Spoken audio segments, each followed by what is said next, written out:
Okay, let's do this. Hello, everyone.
Okay.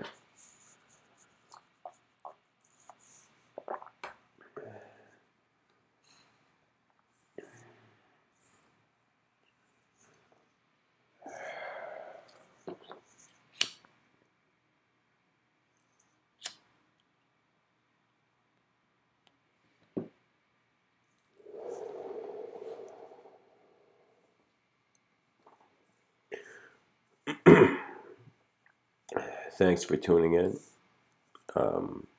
There were some difficulties with starting this live stream, but it's working now.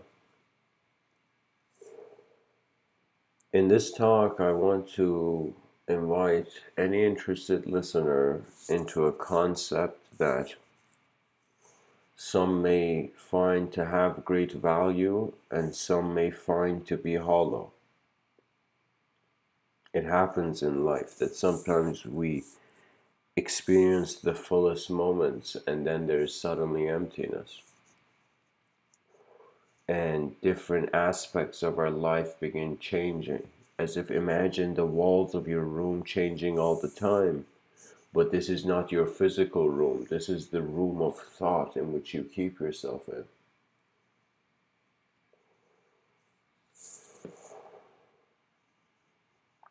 The title of today's episode, The Many Hidden Levels of Life Unseen, it had a very poetic implication for me. Because there are many hidden levels of life and you kind of cultivate their awareness through experience. So you see many people feel like they've just been stumbling through different experiences and now they are who they are.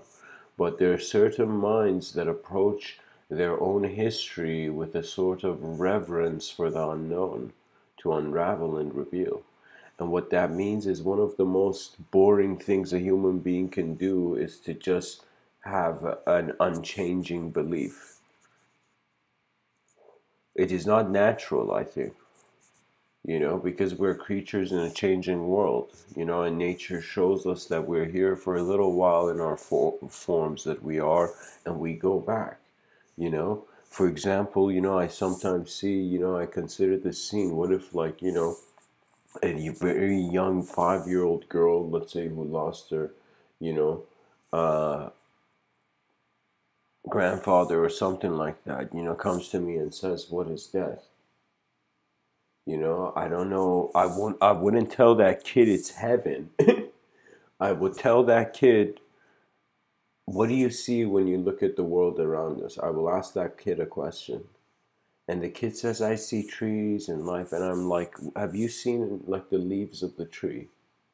And the kid looks at the leaves of the tree and says, "Yeah, I see leaves." What happens to them when the seasons change? The kid thinks about it and it's like, they fall. And then there's a moment of silence. And I would probably tell that kid, like, that's nature. That's the way the world works. It changes us both within and without until the ultimate witness is remembered. Life is very profound. I have a certain mystical opening to it. Every other human being has a certain mystical opening because the mystical is very profound. The mystical is between religion and science because it is acknowledging the unknown dimension, it is prioritizing the unknown. Any other branch of knowledge, any other ideology, unfortunately, regardless of how compassionate it will come across, will be seen to be a belief with an agenda because that is the nature of design. It is shaped for its position. Do you see? Or it is shaped by its position.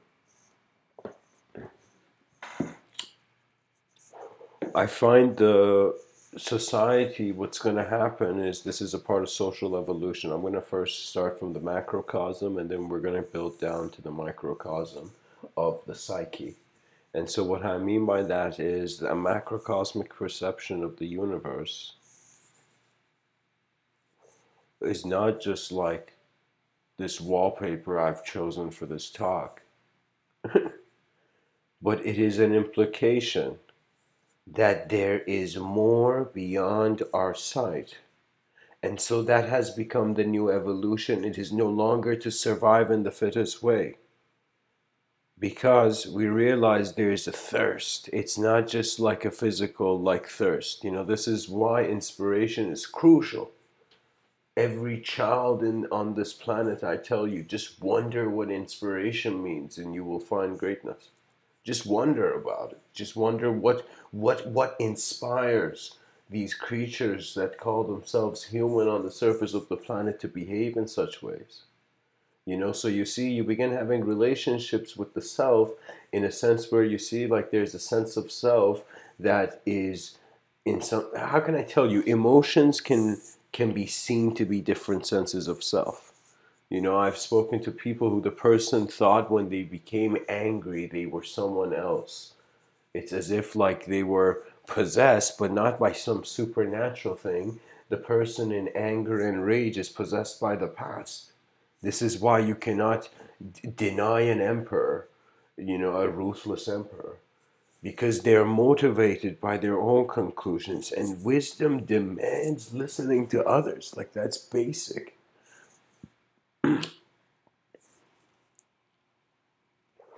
And it begins from listening to others, and then it goes on to listening to your moment of being, because my moment of being plays a different song than any other conception. The dictionary cannot provide anything of value when it comes to the rawness of experience being in some self. Saying this like just to say it, you know, I'm saying this because it's very crucial that you realize the full answer, self-awareness.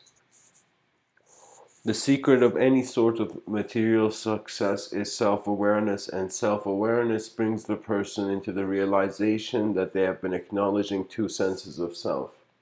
You have been acknowledging your physical self, and you have been acknowledging the idea of you, which is conjured up every time somebody calls your name. For me, it was very emotional when I felt my ego die. When my, like, it's like, you know, the ego is something where any moment anyone can be as enlightened as they are egotistical. The whole point is, what has the nature of this core energy source that is the being understood? You see, when the physical journey becomes uncomfortable, mental journeys begin. Mental journeys does not mean imagination, and it does not mean memory. It means that it's like evolution occurs through self-awareness. The being kind of looked at itself and it's like, holy shit, I'm separate from the world. It separated itself. If we assume that uh, I really want to draw this up properly.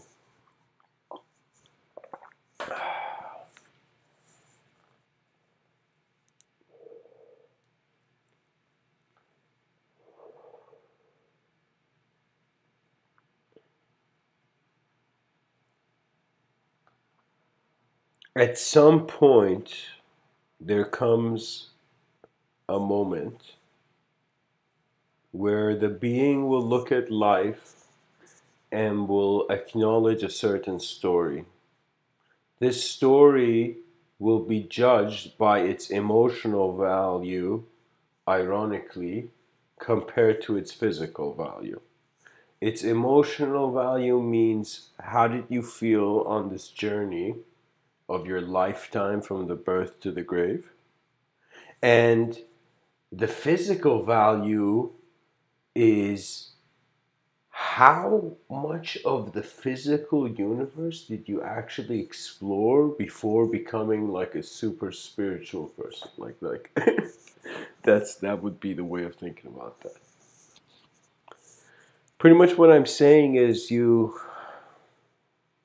explore your own dimensions of intelligence, you come to the conclusion that you have a mind that is strangely unique from the world around it because it could distinguish itself separately, but at the same time made from the same elements as stars, you know? It's like at the same time being stardust. For me, what happens is it was a very it's still for me a very profound philosophical argument that are we souls the moment we are in a body, or are we souls prior and regardless of if we're in a body? And this was very profound for me because I felt life was a sort of biological projector of higher realms, and so I felt like once the projector is turned off, the wires, it's kind of unplugged. Like what happens is that the projection stops, but the hand that pulled the projector implies a divine other, a divine unknown factor. This divine unknown factor is so profound because it has been the inspiration of many extreme and non extreme belief systems, many wise and many unwise belief systems. So for Mr. Within, imagine like if I was like some some very unique kind of being from the Andromeda galaxy. I'm just like making this up. Well, but imagine, just imagine. And if I came to this species and I'd never seen Earth and I just came here for a lifetime, let's say for 26 years, experienced kind of what Earth is, and then I had to comment, like, the whole universe wanted to know what my comment was on the human species and its solution or its path, I would say that based on my experience of having memories of it's as if they're not my memories. I am not like in them. I am them. I don't know how to say this. But I would say that like pretty much we have to acknowledge a multidimensional way of looking at society and a very kind of simple, down to earth, solid material way of acknowledging reality, you know? And we have to realize that a civilization's best definition is that many historic efforts of human creatures that in some sense continues. So what that means is it's as if we are like these human beings are like these beings. They open their eyes, they're like, holy shit, we're all gonna die at some point, so let's go and dive into the world and do everything we can. And what that means is we simulate a realm of our more acquainted to our own sophistication, regardless of the intelligence of the cosmic space.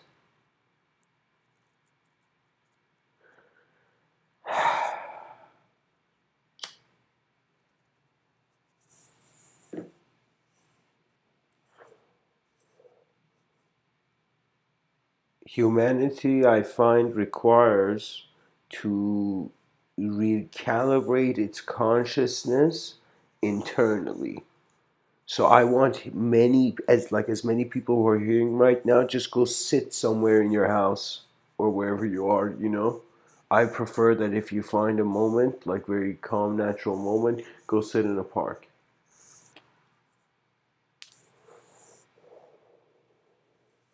And for one moment, just stop. Just think as if every thought or belief or idea or memory or imagination you have is a program.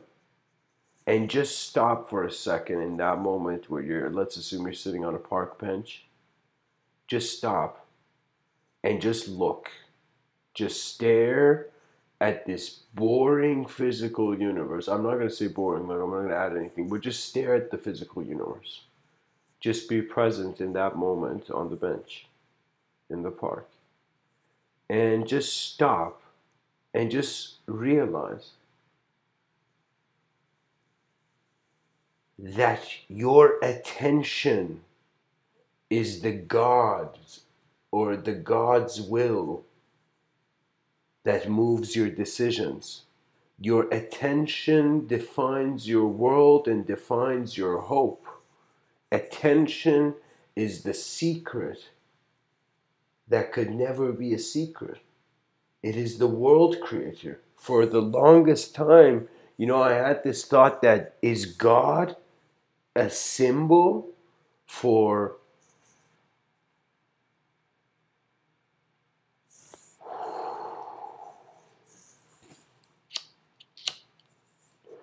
attention? So I felt my God was my attention as a kid. Like, this is probably going to be one of the most ridiculous statements you hear somebody say, but I had this impression.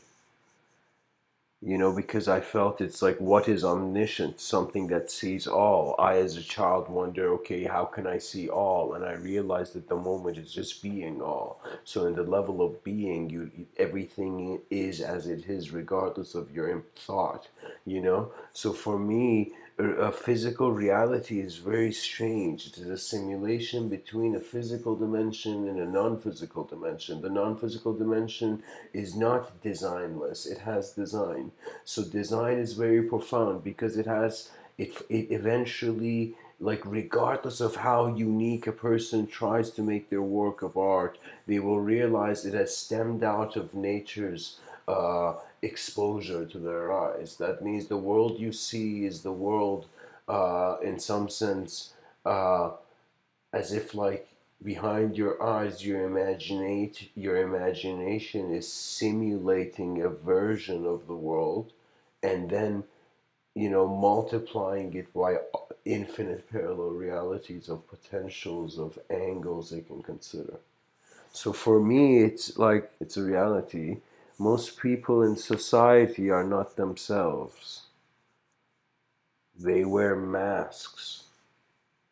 They wear emotional masks and they wear conceptual masks. And I'm not talking about lying. Lying is like that's a conversation for another soul.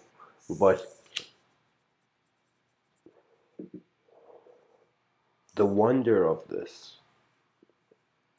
the ability to find a sort of global vision that's sufficient.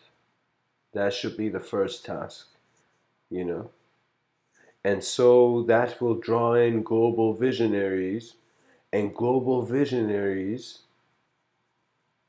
must be shielded from the world by academic institutions. Because the old saying, knowledge is power, is very crucial. Knowledge is kind of like the uh, power plant of, like, you know, the civilization's vision, you know. You must find a collective and go through an individual enlightenment. A lot of people like Eckhart Tolle and all these people talk about this, but then you must go through a collective enlightenment, which means in some sense, like, the Meister Eckhart, this is another person, like 1,000 years ago, this Christian mystic, like one of those dudes who had like a skull on his table, like in a church, and just wondered about things like a philosopher, you know, like Gnostic philosopher. He says the same eyes I see God are the same eyes God sees me. So this is very important because it's as if you suddenly realize the concept of self and of other are mutually dependent. Do you see?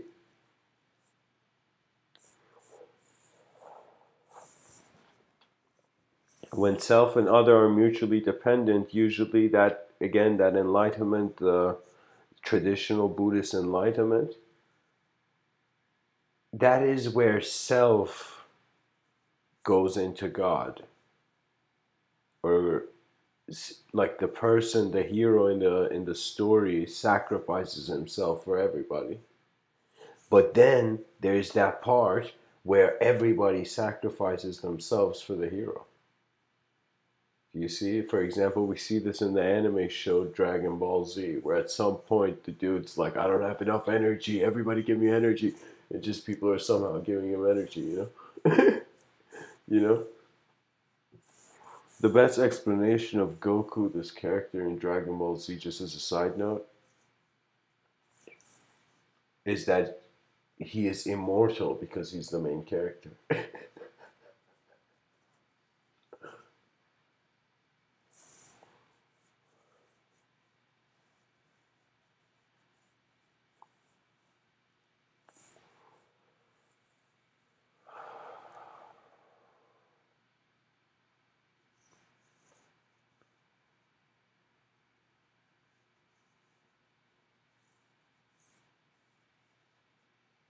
Vision is the art of seeing the invisible. Jonathan Swift said this. And so, what that means is art is normally trying to capture the unknown or extract new patterns from the unknown.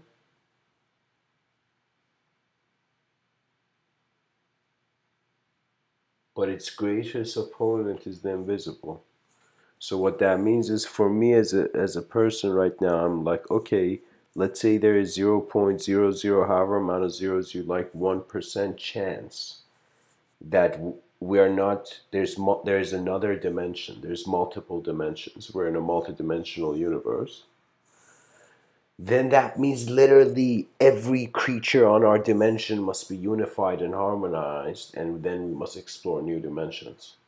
Do you see? And we don't have that for some reason. I don't understand it. Like every other animal in nature can somehow naturally organize themselves. Human beings are like, oh, what the fuck do we do? Just like running around the place. Trying to find meaning and purpose. Like, every other animal like just naturally abides by its nature. But human beings have lost something. And so this is where I found it very interesting that Abrahamic religions, at least they shone a light upon this, you know, that they said in some sense man fell, and so Adam and Eve in some sense, like, of course, I respect religion based on my experience, but the idea is simply this: that man fell from the grace of a higher dimension. That's what religion is saying. And man's trying to get to that higher dimension, and some people think it's heaven, and some people take the instruction booklet super seriously, not realizing life has a natural quality to it, you know and there are some hidden friends of God, concealed but there. That means the building has many pillars even though you only see a few. So what that means is that to be able to explore a new dimension, we must not just physically be able and just harmonize as a species, but our minds must have understood the tranquility, the chaos and orders of our own dimension well. That means we must maneuver in the chaos, we must maneuver in the order. That means you must practice as a being. This is where the many hidden levels of life, that are unseen, kind of like you suddenly see them. You suddenly see, whoa, There's way more dimensions, and the mind can generate dimensions. And since your childhood, it has been allowing everything that it has been recording from life to become some generated personality of meaning. And this is very profound, because the ego is nothing, something that you should destroy and get rid of, and all of these gurus are like it's a trickster. No, the ego is our last stance. And hear these words well. The ego is the last stance, and beyond these words, we are beyond the atmosphere of earthly stories. We come into a potential realization that if thought was an arm rather than our brain, it was there was more to the body of the cosmos. There was more to everything that was happening. If some kids, like the teachers, like, why'd you come late to class? The kids, like, because that is how the cosmos moves. And the kid would not be wrong, and that would be a perfect explanation. Because you see, in the macrocosm doesn't have that much stories. This is where mythology comes in, where mythology was the effort of a sort of personality oriented creature to try to contemplate an intelligent relationship between stars and constellations. And it was a pattern of memory. So I find that uh, because many people had to, how can I tell you? Like, we have computers now, we're all on YouTube watching like next level shit. Sorry, excuse my language, but like, that's true. you know? And back in the day, they didn't have screens, they didn't have TV. I'm saying really like back in the day. Not like caveman time, but like, you know, like, let's say, like, I don't know, like 1,000 years ago or something, 2,000 years ago. People as if had no TV, nothing, but there was like something. There were books, knowledge, history, and many things, you know? But the imagination for them was a wonder. For now, in 2019, imagination is like, you know, advertising, you know, or how can I say it? It's like, yeah, it's pretty much advertising. There we go. It is consumed by those eyes.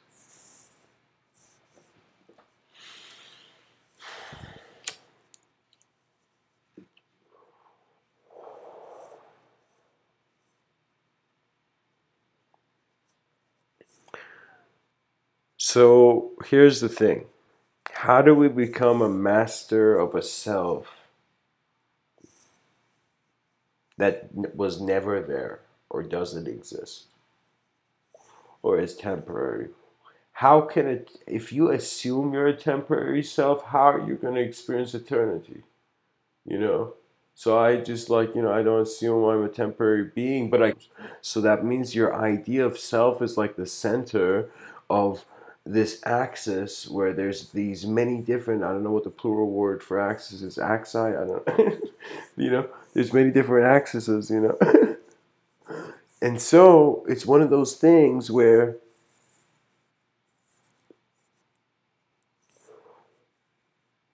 once your ego breaks, many memories are let go of, and many emotional attachments to the universe are dropped.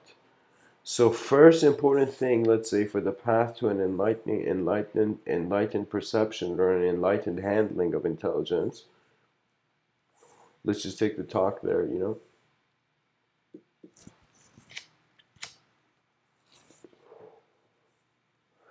Is to be able to separate your inner experience from your outer experience. And then the next level beyond that would be able to witness chaos and order happen, and you're detached from chaos and you're detached from order.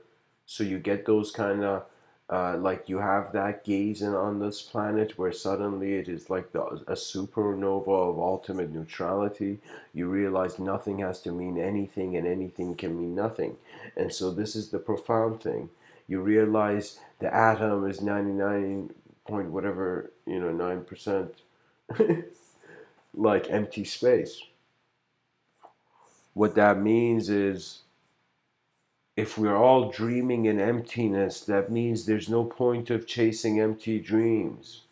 But if it is a dream, why was the concept of an awakening given? Why was this concept kept alive? Why was this concept provided?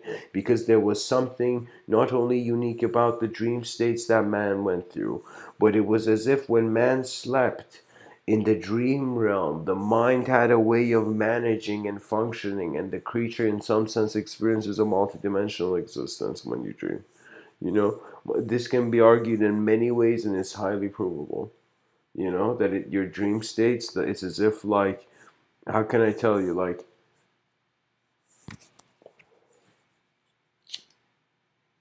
it's like when you dream and you can move in your dream consciously, like you want to go right and you actually go right in the dream, and you suddenly realize you're dreaming.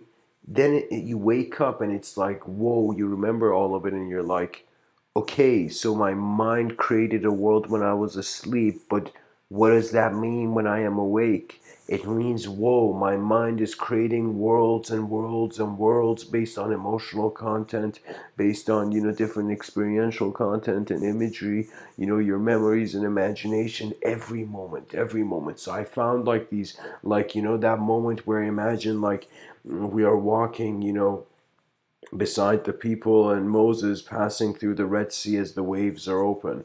And as we get through and we're in the middle, there's like these two grand walls, these two vast forces, kind of like not destroying, do you know what I mean? Like in some sense,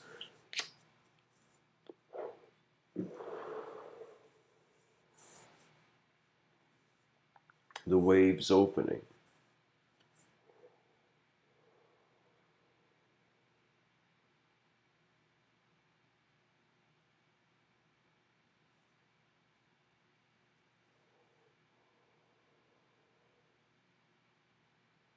Pretty much, I think it was an invisible tunnel because the water would move differently.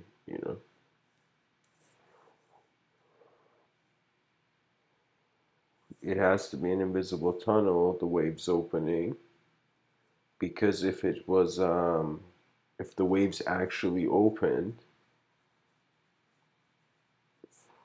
the water would totally be moving differently. Yeah,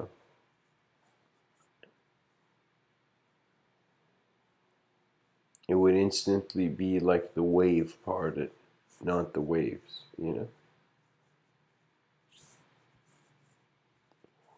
Sorry, I'm getting into this a bit too much, but the whole idea is that there were these two forces, imagination and memory. And so, like these two grand waves, you find your moment just like after some point, you're just like, you stop caring about it, anything outer, to analyze your inner intelligence. And so as you observe your inner intelligence, you realize a part of it is like a majority of it is self-maintained, like how your body heals itself, your mind maintains yourself. So your idea of self, your ego or whatever, naturally aligns itself to some degree. Now, the thing is, how you choose to see the world suggests where you are. There's this ancient Zen saying that says if you want to climb a mountain, start at the top. So if you were to assume that you're already there, what would it be like? Right now, I recommend not inputting like an egotistical desire into this thing I'm saying, but just for a moment, imagine the greatness that your heart seeks, whatever it is, you know? Now you feel you're not there, so it feels far from you, that greatness. But make an attempt right now to wonder about your greatness. Seriously, like just forget everything, forget uh, who's speaking and who's watching in some sense, and just be in your own space. And just for a second, wonder and ask yourself, me as a being, what do I seek? Where am I being called towards? What's my calling? When you have this moment with yourself, you suddenly feel like these winds, I call them, like these winds that are passing through you. of different senses of emotion. So that means your thoughts are beginning to gain momentum. So you should become so detached from your thought and emotions to be able to observe your mind properly, that you got to be able to acknowledge the transition and the change and the shift and the repetition of different emotions and thoughts as your mind is generating, and in some sense this generator is, we're redlining the engine. You know, psychedelics, um, oof, I don't want to speak at all about psychedelics because I don't go towards them. I mean, I've experienced states of fatigue. You know, I've had nights where I haven't slept for like a few days, just consciously, and you're gonna find this strange, but just to test and see how far and what happens, you know. And so, of course, you learn quick, but I kind of noticed that it was like a slight psychedelic experience because the mind was pushed off from its normal path of thinking. So people who are jet lagged, like they will have different unique thoughts, you know.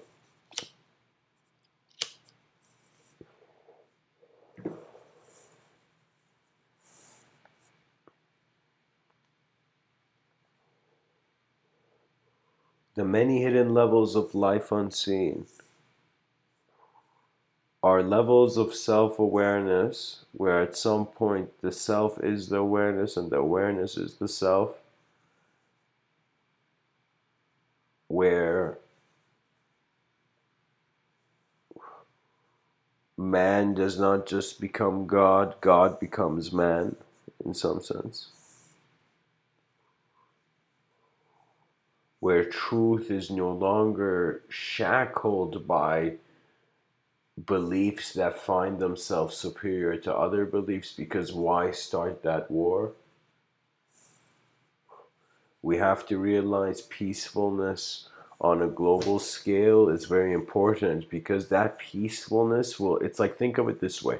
There's like 8 billion geniuses on the planet, but many of these geniuses have, in some sense, shut down and locked and bunkered up their genius, you know, through certain fixed beliefs and personalities, because the world has shown itself to be violent. When the world shows itself to be violent, it's automatic. You bring your guard up.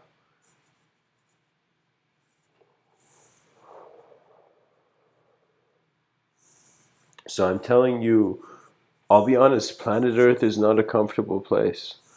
And we may ask ourselves, is it designed to be? And we look at the universe and we see no meaning in this vast emptiness. It's all we have. But the whole idea is like, you kind of like, you re-remember yourself. You become playful with thought. You become playful with emotions. You realize that to become a master of your reality means that you have to let go of outer masters. You have to let go of outer truths. You gotta, in some sense, throw your ego into a sieve and purify every memory and thought and imagination and just incident coiled up together. You must free yourself from the mind's obsession with the material universe.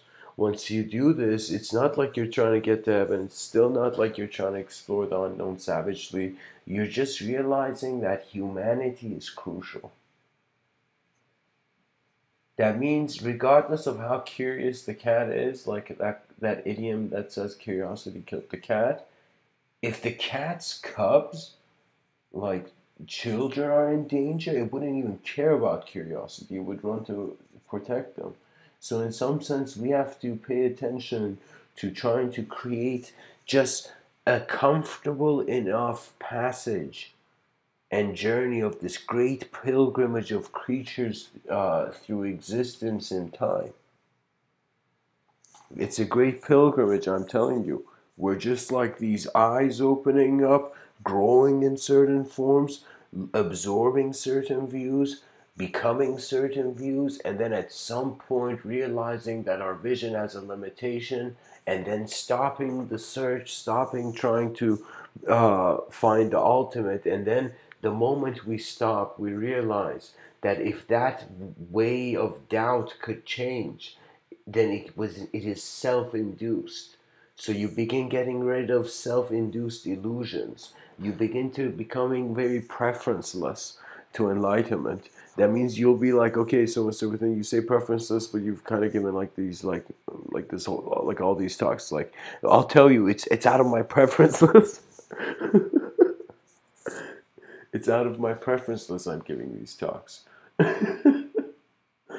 because if I honestly preferred something, I would probably want to like not speak. You know, I would be, the reason I do it is honestly because out of a logical prioritization. You know that kind of like it's like one lifetime.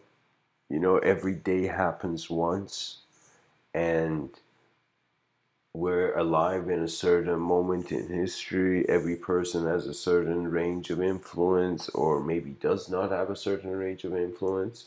And at the end of the days, at the at the end of the day, we're kind of like minds, like unknown minds and known bodies. That's pretty much it. We, it's like the ego only exists because your attention doesn't want to remember its source. That's pretty much it. This is why in all these ancient Vedic texts, they were like enlightenment could happen, all, you know, any moment. I'm like, okay, it has to do with a sort of personal relationship with the universe, becoming inseparable with a sort of impersonal relationship with the universe. And that's where honestly meditation stops, and you kind of realize, for at least for all the religious people, their enlightenment would be they realize, oh my god, religion is God remembering himself. That's pretty much what it comes down to, you know. That means people in some sense conclude that they are the memory of a creator, because the creator has just put them here and is inactive, and so is just like the watcher of worlds beyond the intrusion needed. There's many reasons why nature behaves the way it does, but the point is, what reasons are crucial to contemplate? What prioritizes intelligence? And for me, honestly, it was as if like I realized it's not like people just get past life memories, you know? Like those memories are just an image or a story. There's also emotions that I don't even call them past life. I call them eternal emotions. They're emotions that have continued from other moments of just similar resonant existence. Because some people say, like, they ask me, do I believe in past lives? And I say, I can't, because I don't believe in the idea of myself as me. And then it just gets deep. Yeah.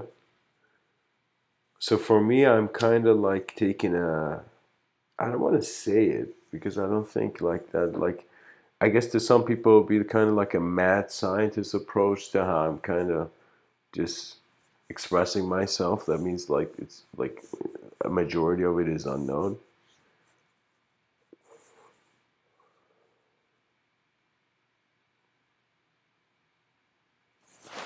But I believe, and I say believe because I feel I have a true, I have had a certain valid experience, at least in my reality of this. I not only know that we're multidimensional beings, I also know that this multidimensionality, since by definition must include all dimensions, means that our intelligence is this witness oscillating between the subjective realm and the objective realm. And an evolutionary return to nature appears when society begins to make a decision that all decisions made so far can be neutralized in value and a new society can be developed. So children are not just like waking up, going to class, and doing these random assignments. The teacher's going to be like, okay, here's your assignment. It's from this global initiative to try to create the greatest society. So children in all schools around the world are just giving ideas on if we were to press the reset button on everything, you know, on all social values, on all just definitions. The children that would be born in school and they would do these assignments, if their idea were incredible, they would get paid. So children would stay in school because they'll make money that way, you know? That's the solution. Schools should be paying kids because that way kids will stay in school, you know?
I feel there's going to be an an ideological rebellion. That means many great people in power are going to wake up. The idea of themselves, there's going to come this wave of rebellion. This rebellion will be a unique rebellion and the first of its kind because it will be the first conscious global, you know, social and universal rebellion where the personalities of people are shifting together as they communicate. And I would say I am a very uncommon, how can I tell you, a very unique, advanced communicator. Let me tell you why I use those words, because I don't use those words based on awareness as sort of evolution, you know? How your self-awareness evolves and its evolution has nothing to do with your past or your future. So imagine like here's meditation's great riddle. Sit somewhere and figure out the truth and realize and figure this out without thinking about the past or the future. Figure out the truth without thinking about the past and the future. Uh, any person listening to this, to anyone you say this, I think it is insta nirvana.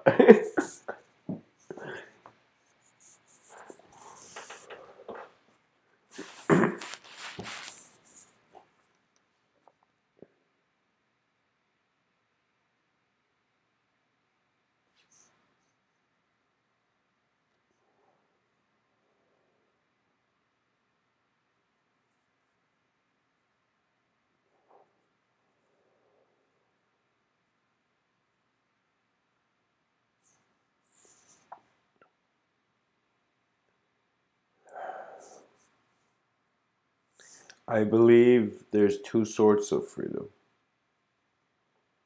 There's actually three sorts of freedom. There is a freedom that has never been shackled. There is a freedom that is unshackled, and there is a freedom that breaks the chains. And all these ways of freedom share one moment in common, a moment of having experienced what it means to be free.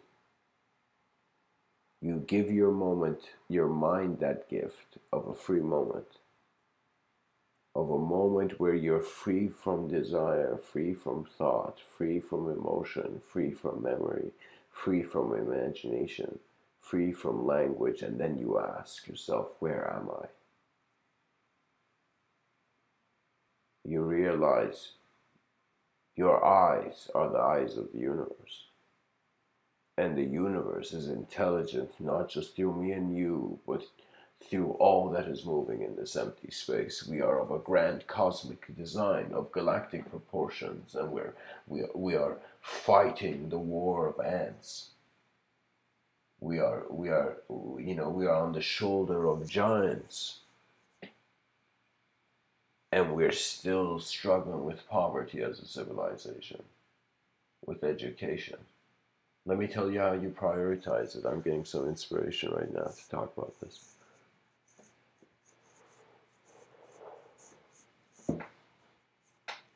You make self-awareness in any branch of knowledge and discipline around the world the most crucial element, the crucial management factor, the crucial everything.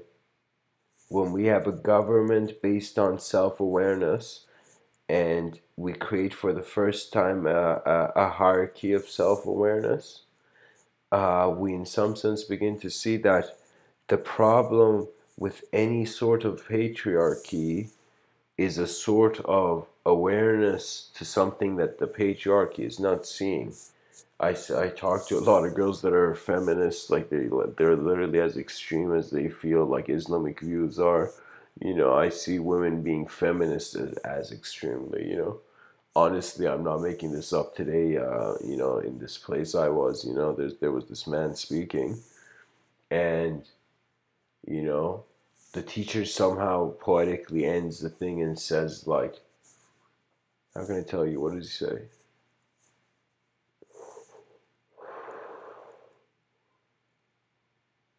I don't know. He says, "Whose fault is it?" Something like that. And then there are these two girls that one of them shouts, "The white man's." And then there's this other girl that follows her friend into the battlefield and says, "The white man." It was a very bizarre moment, actually. I was in the back, just like, eating a sandwich, like, like a Starbucks sandwich, like, and a toasted Starbucks sandwich. I'm not that savage to eat it cold. So I'm there, and the teacher suddenly goes like beast mode, and just looks at these two girls and is like, "Don't even start that with me." And he goes like you can see the surges of emotion going through him as he's confronting these two girls. He's like, "Don't even start that with me. My children are Filipino Jamaican." He says that, yeah. He says, "My children, I married my wife is Filipino. My children, something like that. He's Jamaican, and he says like, "I mixed the races. I did my duty." He said something like this, like the word he said, "I did my duty." To mix the races. He said that. I'm not joking. And it was mind blowing. The two girls just stopped, looked at each other, and it was like a bit awkward. And the guy continued what he was saying. Like all this happened in a short moment, but it was like very intense.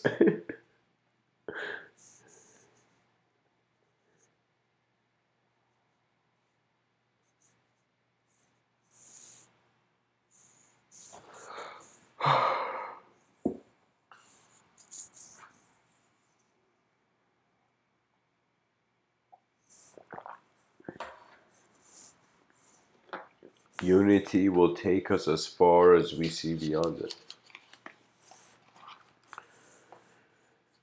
I realized my whole life I was obsessed about myself, and every person is like this. They're obsessed about the idea of their self because they want themselves to survive.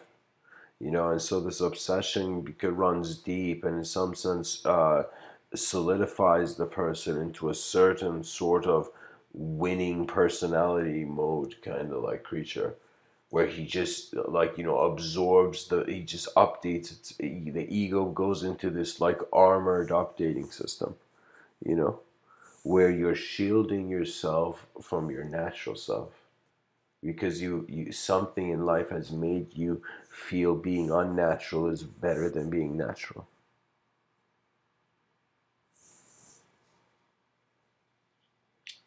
We must realize we're not thoughts, and then we see many hidden dimensions. Just they just become like the curtains are open.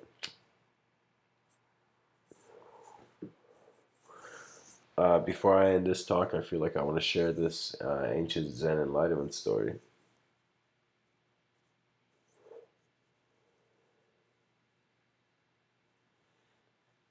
This man hears of this guru, you know, in this village, this young man, and he goes to see this guru, you know.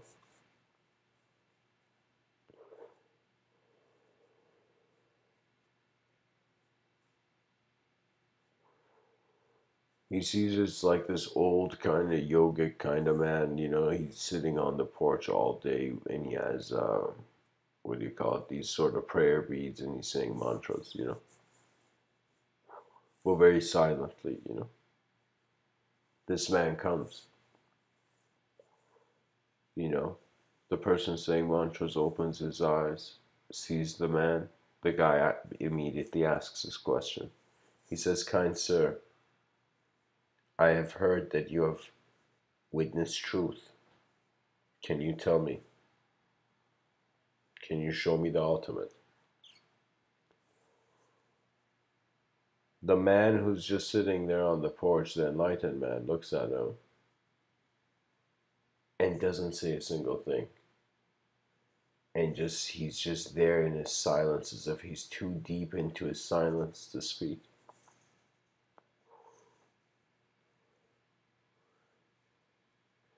A very long time passes with this kid coming by, you know, to this man, you know, and he notices there's something different about this person compared to all the other people he has met, as if this person has found a sort of inner peace, an inner heaven. He's walking in an inner heaven, you know.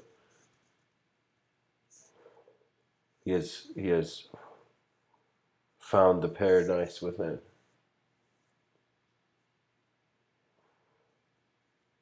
The kid stays there. He constantly attempts to ask the question, "Hey man, can you know, I've been here a while. Tell me what is truth." The guy doesn't say anything. The kid at some point gets fed up, you know, and a long time passes of him coming every day, and eventually the kid just sits quietly there with him. You know, he's like, "Okay, let me try to copy." He goes to the man and he says, "You know, what is this? I've been here such a long time. Why won't you speak? Why won't you tell me the truth? Why? What is this?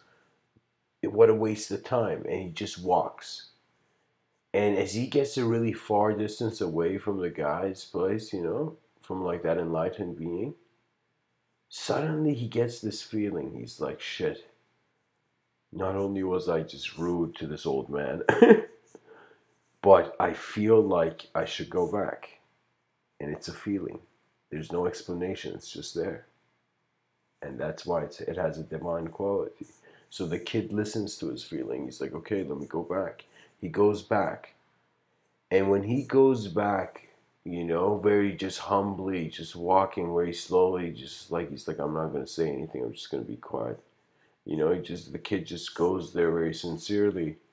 The guy sees him as if like the kids are open for 1 second, you know, because he's finally become sincere. He's understood the depth of sincerity,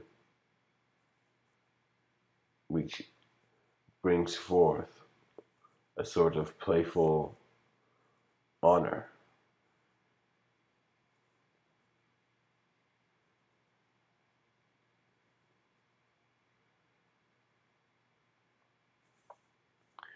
The man looks at the kid, and the kid is there just quietly observing this intense moment. And the man smiles and he says, "Why this ceaseless coming and going?" And then he stops as if he doesn't need to say more. And the kid just looks at him And he's like, whoa, this dude just spoke, you know. And then he suddenly hears it. He's like, what does that mean? Why this ceaseless coming and going? The kid thinks about it. And then suddenly, like a shock occurs inside him. He suddenly gets a revelation. He realizes there is no point to the point. Story goes on to say the kid attains enlightenment. He gets an instant nirvana moment. And so Mr. Within would say, that kid realized his search was in the future, his anxiety from the past.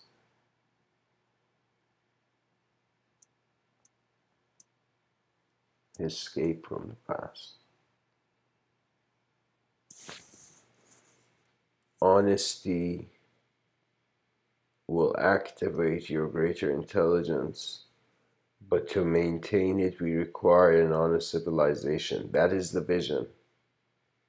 An honest civilization, a civilization that will attempt it, will at some point be like, okay, it's so boring living this programmed way of reality, we must update it. And we must update it by creating channels of ways of being updated, as if we have these crops with all these seeds, now we need to bring the waters to them, and we adjust the canals, and like suddenly we're realizing the evolution of agriculture and history of it. You know, and so we open up new channels that were not there before. We allow moments to occur that were not there before, but now they are able, because there's a sort of harmony. We are realizing the power of the collective, because the collective is no longer something to fear or something to dream about or something to hope for. Hope takes too long to get here. We need instant victory, and that is clarity. To see things as they are in every moment. Because in every moment, your attention is the god of your thought, and within your attention, the unknown is present as the known. It is a remarkable moment where the sophistication of any sort of psychological structure or definition or imprinting or blueprint of a sort of design of a certain way that the personality can acknowledge this, it will find itself hollow, because the foundation of thought is an instant. Because the first thought of self is not only kept in an instant, it's as if the moment you wake up, you're just projecting it on the wall of the world.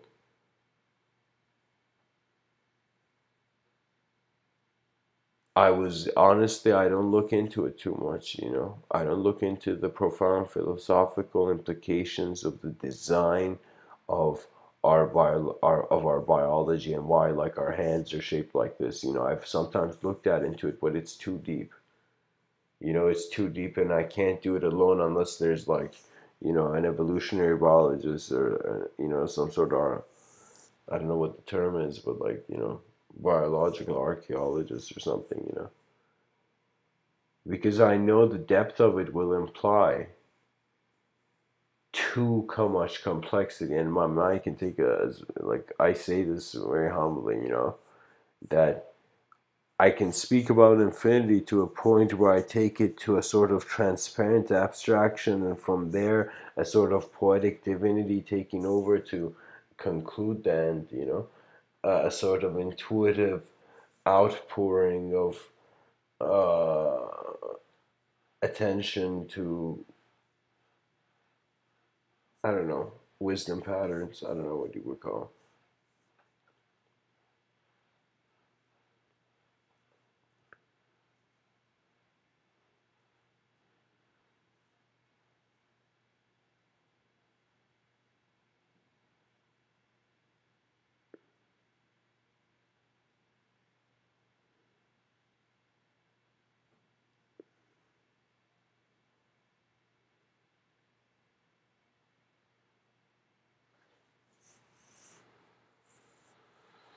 Why this ceaseless coming and going?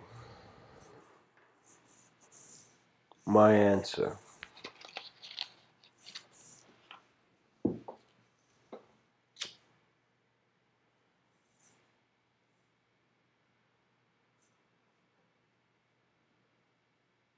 Because the world smiles because the world smiles beyond my eyes in such a way.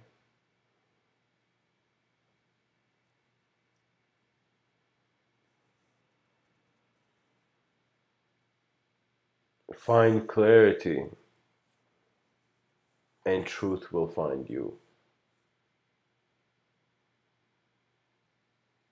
Wisdom, at its core, is self-realization, where you're not just conceptually diving into the idea of the self to be overwhelmed, but you're realizing the presence will take over.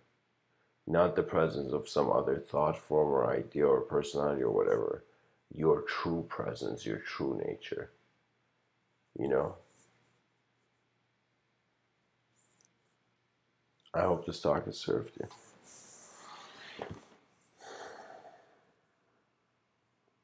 Much blessings and namaste.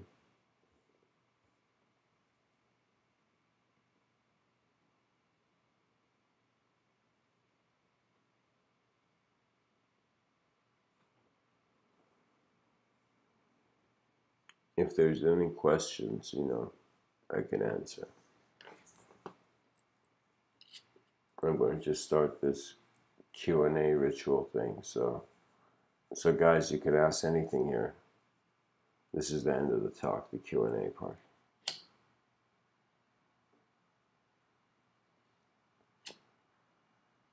Maybe I can start it off like, what is the most important question you think a living being can ask?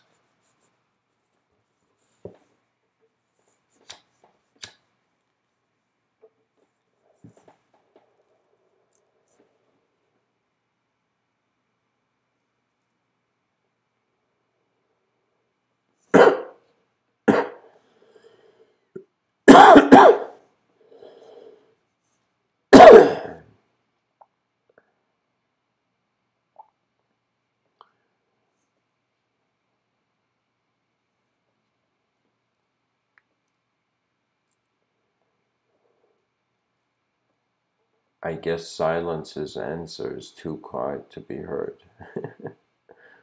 Much blessings and namaste.